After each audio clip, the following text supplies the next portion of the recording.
Oh, let's have a look. Okay, this is a good one.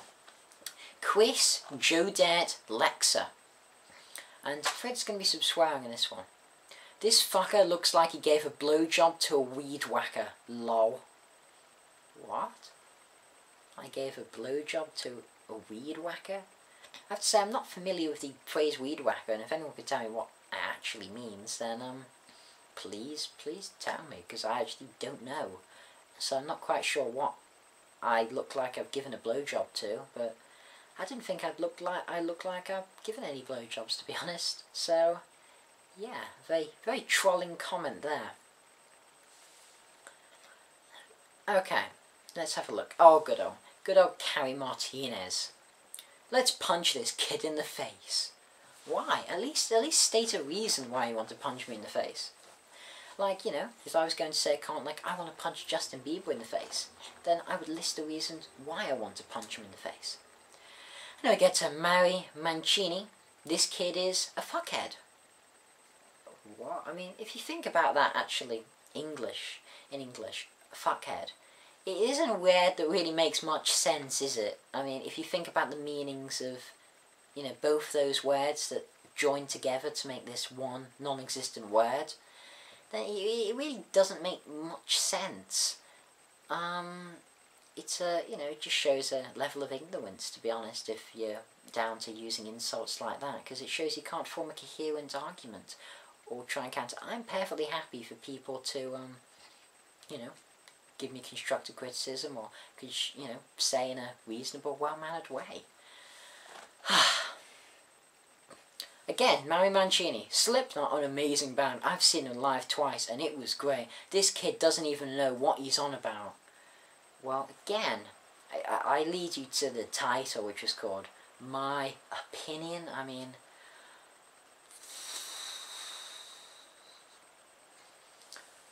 okay.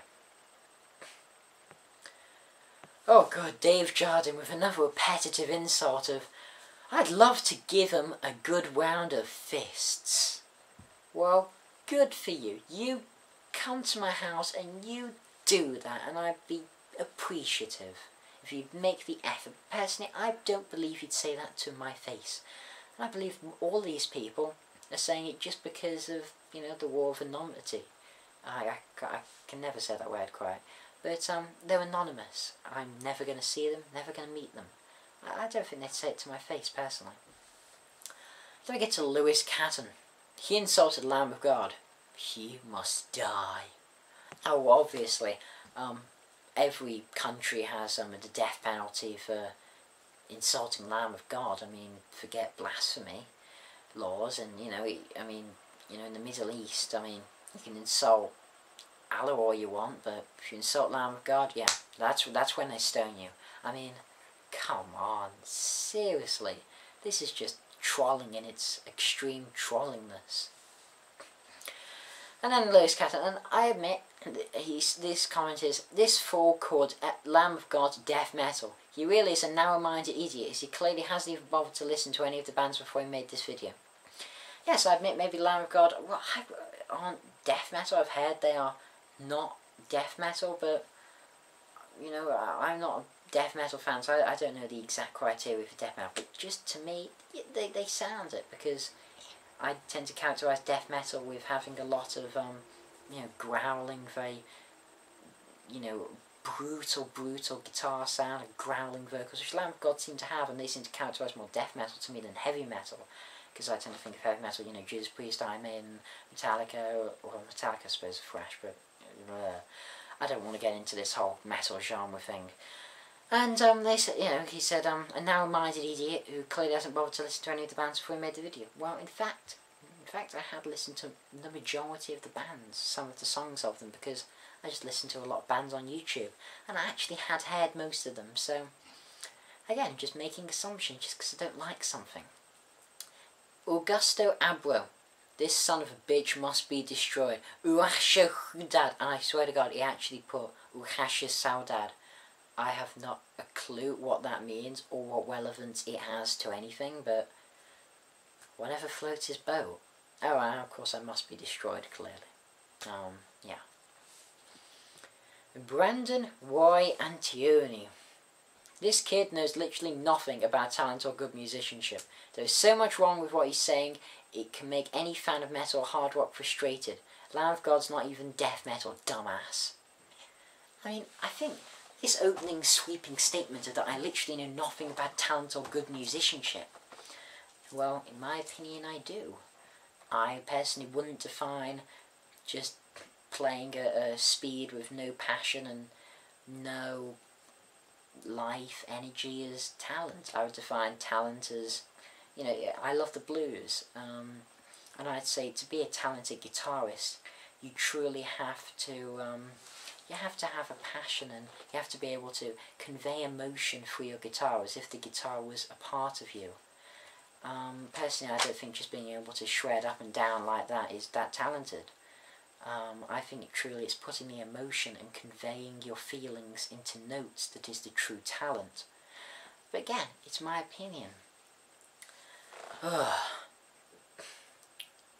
think we've nearly done this. Nearly finished this. Let's see. Just hang a little look. Okay, Alexia Katransis, and this is going to be the last comment. This kid is an idiot. James Dearborn sings circles around almost every modern vocalist and go toe-to-toe with almost every classic vocalist. And this is just the first sentence. And I sense a bit of fanboyism. I mean, seriously, James Dearborn compared to the greats? I mean, James Dearborn has only made one album and been on American Idol. Surely that's not enough to judge someone as one of the greatest vocalists of all time. You know, you just can't put someone like that toe-to-toe with Dio and Halford and Brian Johnson, and the list could just go on and on and on. I mean, seriously, you know. Oh, and modern vocalists. Now, there's way better modern vocalists. Miles Kennedy. Oh God, the Shinedown singer, right? Brent Smith, even. Better singers. Just as two examples now. Let's see what the West just say. Davis, Moody, and Beersang can't sing. They can only grunt, growl, shout, and scream. Okay, well, that's the point I pretty much made here. Bach is in Sebastian Bach. Would top Dearborn in his prime, but not today. Okay. Didn't think I said much about that. But whatever, okay, whatever floats this woman's boat. Lee's voice, as in Amy Lee, is beautiful and powerful, but her tone is actually too pretty for rock. She sounds more like Christina Aguilera than Joan Jett. Well, not everyone needs to sound like Joan Jett to perform rock. I mean, yeah, I admit her voice does have more of that sort of poppier sensibility, but clearly she can hit those high notes, you know. It's like Nightwish. You wouldn't associate the Nightwish people as having a metal voice, but clearly that operatic form of metal works, and Nightwish are a popular and bloody good band. So, no, I wouldn't say that it's too pretty for rock. I mean, not everyone needs to sound like Joan Jett, you know, awesome as Joan Jett is. But again, just weird points. Dearborn trumps everyone else on the list with range, power, and variation in tone. And I base my opinion on seeing and listen to this, every single one of his live performances and hearing every single one of his recordings. Okay? And then I'll just go into the second comment before I make a statement on this. And if you want to make a valid opinion, then do your research. Listen to every single live performance and studio recording of every single artist / band you're going to critique. Then form your opinion. What? Where the hell am I going to get time to do that? I mean, seriously, if I'm going to... Okay, let's just use the example of good old Dio. This Long Live Rock and Roll classic Dio Rainbow album. Dio. Favourite singer of all time, and I'd say the greatest singer ever. But I haven't listened to every single live performance. I'm afraid, no.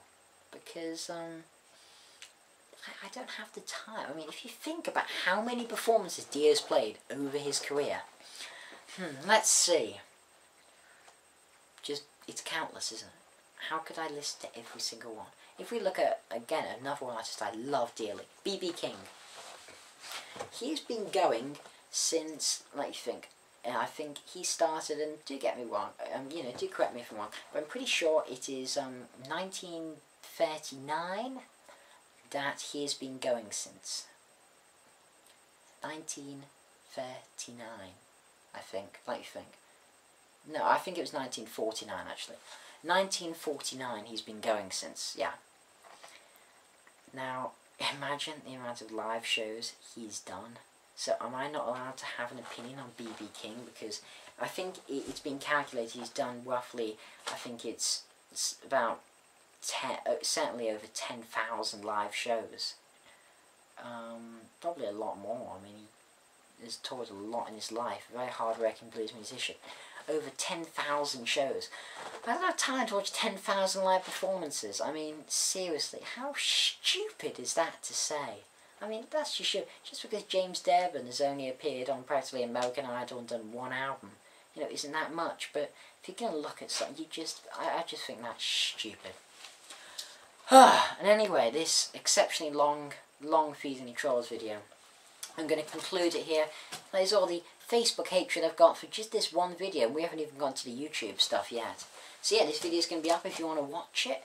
Feel free to comment, tell me what you think of it, because I'm sure you, my subscribers, will give me some nice constructive criticism or, you know, constructive opinions without just saying, let's kill this kid or crap like that. So yeah, I hope you enjoyed this video, and if you didn't, please tell me. I want to know if anyone likes this series or not. So yeah, this has been the Album Man. Thanks for watching, comment, rate, subscribe, and as usual, long live rock and roll.